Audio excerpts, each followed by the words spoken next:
আমি না ব্যাপারটা শুনলাম, শুনে না খুব খারাপ লাগলো। তুমি কি শুনেছ? তুমি কি জানো? তুমি আগে কখনো শুনেছ? ওটা তুমি জানো? তুমি কেমন আছো? কোথায় আছো? তুমি পছন্দ করো এটা?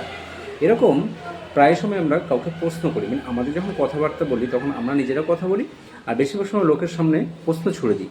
তুমি কি এটা করেছো? তুমি কি এটা জানো? তুমি ওটা পছন্দ করো? তুমি ওখানে গেছো? এই ধরনের যখন আমরা প্রশ্ন ছুড়ি আমার সামনের ব্যক্তিকে, সবসময় সামনে সবার প্রথমে ডুকে ইউজ করবে। Do you do you do you like that? Do you hear that? Do you hear the news? Do know the person?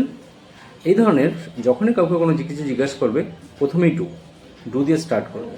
Do দিয়ে ইন্টারগ্রিপটা সবচেয়ে বেশি হয়, ভালো হয়, শুনতেও ভালো লাগে। এরকম ট্রিক্সগুলো জানার জন্য ফলো করবে।